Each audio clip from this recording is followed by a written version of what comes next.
എല്ലാവർക്കും നമസ്കാരം. ഞാൻ സക്കീർ ഹുസൈനാണ്.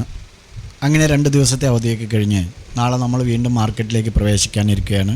ആദ്യമായി പറയട്ടെ, നിങ്ങൾ ആദ്യമായാണ് ഞങ്ങളുടെ വീഡിയോ കാണുന്നതെങ്കിൽ താഴെ ഞങ്ങളുടെ ടെലഗ്രാം ചാനലിൽ ലിങ്ക് ഡിസ്ക്രിപ്ഷനിൽ കൊടുത്തിട്ടുണ്ട്. നിങ്ങൾക്കതിൽ ജോയിൻ ചെയ്യാം. ഞങ്ങൾ ഓപ്ഷൻ ട്രേഡിങ്, അതുപോലെ കമ്മോഡിറ്റി ട്രേഡിങ്, ഫോറക്സ് ട്രേഡിങ് ഇതെല്ലാം തന്നെ ചെയ്യുന്നുണ്ട്. ഡെറിവേറ്റീവ് മാർക്കറ്റിൽ ലൈവ് ട്രേഡിംഗ് നടത്തുന്നുണ്ട്. കൂടുതൽ വിവരങ്ങൾ അറിയാൻ നിങ്ങൾ ഞങ്ങളുടെ ജനറൽ ഗ്രൂപ്പിൽ ആദ്യം ജോയിൻ ചെയ്തതിനു ശേഷം ഞങ്ങളുമായി ബന്ധപ്പെടുക. കഴിഞ്ഞ വെള്ളിയാഴ്ച മാർക്കറ്റിനെ സംബന്ധിച്ചിടത്തോളം IT, മെറ്റൽ, ആട്ടോ മേഖലകളിലുള്ള ഒരു വിശാലമായ ഒരു സെല്ലിംഗ് പ്രഷറിനെ തുടർന്ന് നമ്മുടെ അവസാന സെഷനിൽ, കഴിഞ്ഞ പ്രീവിയസ് വീക്കിലെ അവസാന സെഷനിൽ താഴ്ന്ന നിലയിലാണ് മാർക്കറ്റ് ക്ലോസ് ചെയ്തത്. 2025 മാർച്ച് പാദത്തിലെ കോർപ്പറേറ്റ് വരുമാനത്തിൻ്റെ ഒരു അന്തിമ സെറ്റ്, അതുപോലെ 2025 സാമ്പത്തിക വർഷത്തിൻ്റെ 4ാം പാദ GDP കണക്കുകൾ, മറ്റൊന്ന് US പ്രസിഡന്റ് ഡൊണാൾഡ് ട്രംപിൻ്റെ ഏറ്റവും പുതിയ താരിഫ് നടപടികളുമായി ബന്ധപ്പെട്ട വേൾഡ് വൈഡ് ട്രേഡിംഗ് സംഭവവികാസങ്ങൾ എന്നിവ കാരണം മാർക്കറ്റ് ഒരു നിശ്ചലാവസ്ഥയിൽ തന്നെയായിരുന്നു എന്ന് നമുക്ക് പറയാൻ കഴിയും. കാരണം ആ ഒരു തലത്തിൽ തന്നെയായിരുന്നു. സ്ലൈറ്റ്ലി നെഗറ്റീവിലാണ് ക്ലോസ് ചെയ്തെങ്കിലും മാർക്കറ്റ് അങ്ങനെ തന്നെയായിരുന്നു. അതുകൊണ്ട് തന്നെ ജൂൺ സീരീസിലെ ആദ്യ ദിവസം, ജൂൺ സീരീസ് ആയിരുന്നല്ലോ കഴിഞ്ഞ വെള്ളിയാഴ്ച, നിഫ്റ്റി നെഗറ്റീവ് ബേസോടെ അൺസ്റ്റേബിൾ ആയിട്ടാണ് തുടർന്നത്. ചെറിയ ടൈം ഫ്രെയിമിൽ നോക്കുകയാണെങ്കിൽ, ഇപ്പോൾ 5 മിനിറ്റ്സ് 15 മിനിറ്റ്സ് ടൈം ഫ്രെയിമിൽ നോക്കുകയാണെങ്കിൽ നിഫ്റ്റി ഒരു bearish moving average cross over രൂപ പ്രത്യേകത്തിൽ കാണാൻ കഴിയും. അവർലി ചാർട്ടിലേക്ക് വരുമ്പോൾ RSI bearish price momentum indicate ചെയ്യുന്നുണ്ട്. ഇത് ഷോർട്ട് ടൈമിൽ വീക്കാണ്, നിഫ്റ്റിക്ക് വീക്കായിട്ടാണ് സൂചിപ്പിക്കുന്നത്. കൂടാതെ ഡെയിലി RSIയിൽ നെഗറ്റീവ് ലക്ഷണങ്ങൾ കാണിക്കുന്നുമുണ്ട്. എന്നിരുന്നാലും നിഫ്റ്റി ഒരു നിശ്ചിത ലെവലിനപ്പുറം നീങ്ങാൻ പാടുപെടുകയാണ്. ഇമ്മീഡിയറ്റ്ലി സപ്പോർട്ടായിട്ട് 24,700 നമുക്ക് കാണാൻ കഴിയും. ഈ ലെവലിന് താഴെയുള്ള ഒരു ബ്രേക്ക് 24,500 കുറയാൻ ഇടയാക്കും എന്നാണ് കരുതുന്നത്. ഹയർ സൈഡിലേക്ക് വരുമ്പോൾ 24,800 ഒരു നിർണായക റെസിസ്റ്റൻസ് ആയിട്ട് പ്രവർത്തിക്കാൻ സാധ്യതയുണ്ട്. കാരണം കോൾ ട്രേഡർമാർ അവിടെ ആ ഒരു ലെവലിൽ തമ്പടിച്ച് നിൽക്കുകയാണ്.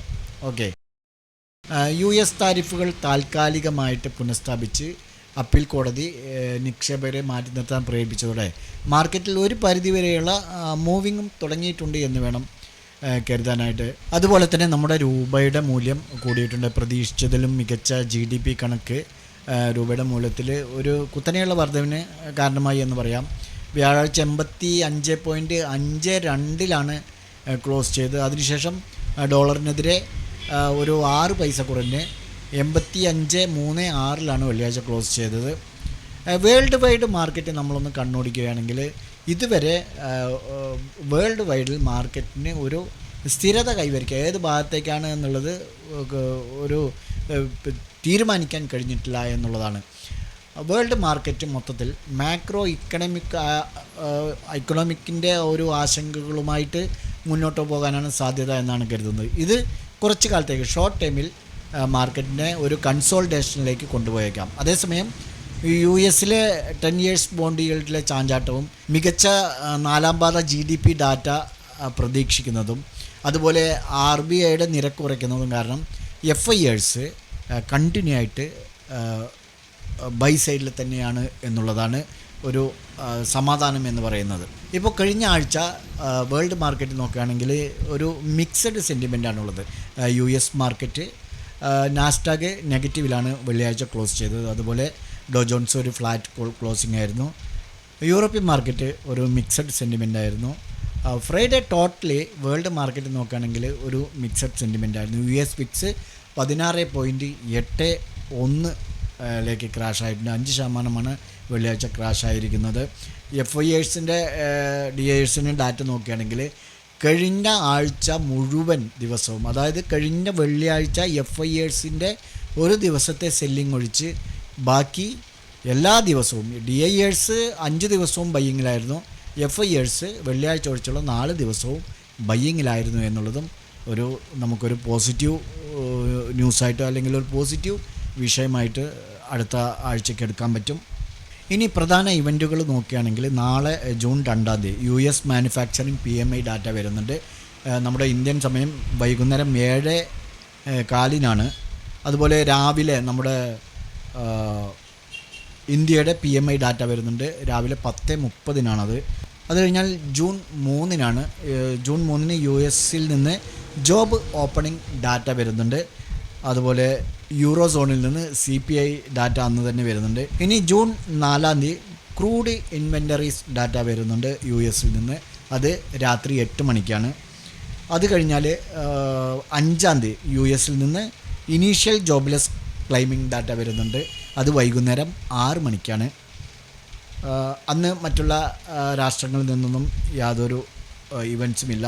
പിന്നീട് ജൂൺ 6-നാണ്, അതായത് ജൂൺ 6 വെള്ളിയാഴ്ച US-ൽ നിന്ന് നോൺ ഫാം പേറോൾസ് ഡാറ്റ വരുന്നുണ്ട് 6 PM.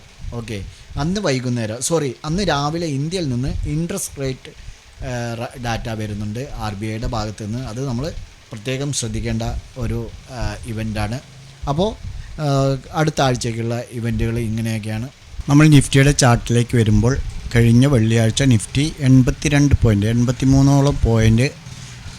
നെഗറ്റീവിൽ 24,750 ക്ലോസ് ചെയ്തിരിക്കുന്നത്.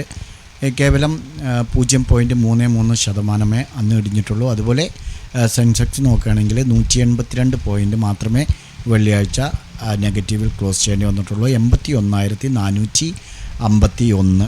ഇപ്പോൾ ചെറിയ അതായത് ഒരു 15 മിനിറ്റ്സ് ടൈം ഫ്രെയിമിൽ നോക്കുകയാണെങ്കിൽ നിഫ്റ്റി ഒരു ബെയറിഷ് മൂവിങ് ആവറേജാണ് കാണിക്കുന്നത്. അതുതന്നെ നമ്മൾ ഹവർലി ചാർട്ടിലേക്ക് വരുമ്പോൾ RSI വന്നിട്ട് ബെയറിഷ് പ്രൈസ് മൊമെൻറ്റം ഇൻഡിക്കേറ്റ് ചെയ്യുന്നതായി നമുക്ക് കാണാൻ കഴിയുന്നുണ്ട്. ഇത് സത്യത്തിൽ ഷോർട്ട് ടൈമിലൊരു വീക്കായിട്ടാണ് നമുക്ക് കാണാൻ കഴിയുന്നത്.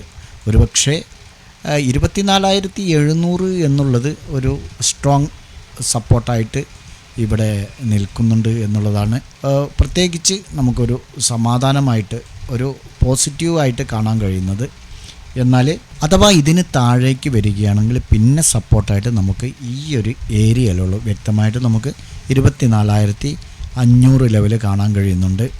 ഓക്കെ, ഡെയിലി ചാർട്ടിലേക്ക് വരുമ്പോഴും വെള്ളിയാഴ്ച ഒരു റെഡ് ക്യാൻഡിലാണ് ഫോം ആയിരിക്കുന്നത്. ഇവിടെ നമുക്ക് ഇത്തരത്തിലുള്ള ഒരു ട്രയാങ്കിൾ വരയ്ക്കുകയാണെങ്കിൽ തന്നെ ഡെയിലി ടൈം ഫ്രെയിമിൽ നാളെ ഇത് ക്രോസ് ആൻഡ് ക്ലോസ് ചെയ്യുകയാണെങ്കിൽ നിഫ്റ്റി 24,700-നും താഴേക്ക് പോകാനുള്ള സാധ്യത കാണുന്നത്. ഒരുപക്ഷെ മുകളിലേക്കാണെങ്കിൽ നമുക്ക് ഫസ്റ്റ് റെസിസ്റ്റൻസ് ആയിട്ട് ഈ ഒരു സോണ് സ്ട്രോങ് ആയിട്ട് നിൽക്കുന്നുണ്ട്. 25,100, 25,150 ആ ഒരു ലെവലിൽ സ്ട്രോങ് റെസിസ്റ്റൻസും സ്ഥായിയായി നിൽക്കുന്നുണ്ട്. നമ്മൾ അവസാനമായി കഴിഞ്ഞ വ്യാഴാഴ്ചയാണ് വീഡിയോ ചെയ്തത്. കഴിഞ്ഞ വ്യാഴാഴ്ച എന്ന് പറയുമ്പോൾ വെള്ളിയാഴ്ച നമുക്ക് സപ്പോർട്ട് ആൻഡ് റെസിസ്റ്റൻസ് ലെവലുകൾ നോക്കാനുള്ള ആ ഒരു വീഡിയോ നോക്കൂ. നിഫ്റ്റിയെ സംബന്ധിച്ചിടത്തോളം സപ്പോർട്ട് ആൻഡ് റെസിസ്റ്റൻസ് ലെവലിന് അകത്ത് ഒരു റേഞ്ച് ബോണ്ട് മാർക്കറ്റായിട്ട് നമുക്ക് കാണാൻ കഴിയുന്നുണ്ട്. അതുകൊണ്ട് നമുക്ക് നിഫ്റ്റിയിൽ ആക്റ്റീവായിട്ടില്ല.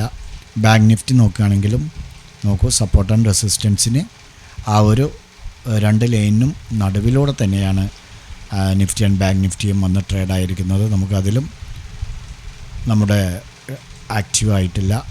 സെൻസെക്സിൽ നോക്കുകയാണെങ്കിലും സെയിം അവസ്ഥ തന്നെയാണ്. അപ്പോൾ നമുക്ക് നാളേക്കുള്ള ലെവലുകൾ പരിശോധിക്കുകയാണെങ്കിൽ നമുക്ക് വേറെ ഒരു ലെവലുകളും വരയ്ക്കേണ്ട ആവശ്യമില്ല. വേണമെങ്കിൽ സെൻസെക്സിനെ സംബന്ധിച്ചിടത്തോളം ഈ ഒരു സോണിലേക്ക് റെസിസ്റ്റൻസ് കൊണ്ടുവന്ന് വയ്ക്കാം. 81,800. ഓക്കെ, സപ്പോർട്ട് ഈ ഒരു റേഞ്ചിൽ തന്നെ 81,110. സെൻസെക്സിൽ ഇങ്ങനെ വാച്ച് ചെയ്യാവുന്നതാണ്.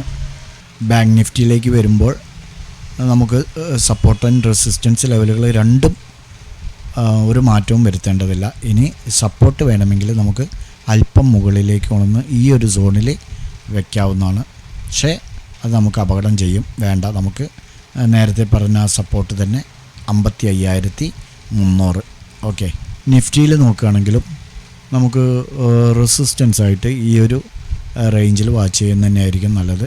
അല്പം താഴ്ത്തിയ വേണമെങ്കിൽ 24,900 എന്നുള്ളൊരു റേഞ്ച് നമുക്ക് റെസിസ്റ്റൻസ് ആയിട്ടും 24,690 എന്നുള്ളത് സപ്പോർട്ടായിട്ടും വാച്ച് ചെയ്യാവുന്നതാണ്. ഈ 3 ഇൻഡെക്സുകളും നിങ്ങളുടെ ട്രേഡിംഗ് പ്ലാറ്റ്ഫോമിൽ ആഡ് ചെയ്ത് നാളെ ഈ സപ്പോർട്ട് ആൻഡ് റെസിസ്റ്റൻസ് ലെവലുകൾ ബ്രേക്കൗട്ട് ചെയ്യുന്നുണ്ടോ എന്നുള്ളത് നോക്കുക. ഞങ്ങളുടെ വീഡിയോ എഡ്യൂക്കേഷൻ പർപ്പസിന് വേണ്ടി മാത്രമാണ്. നാളെ നല്ലൊരു പ്രോഫിറ്റബിലിറ്റി ആവട്ടെ എന്ന് ആശംസിച്ചുകൊണ്ട് നിർത്തുന്നു. ബൈ.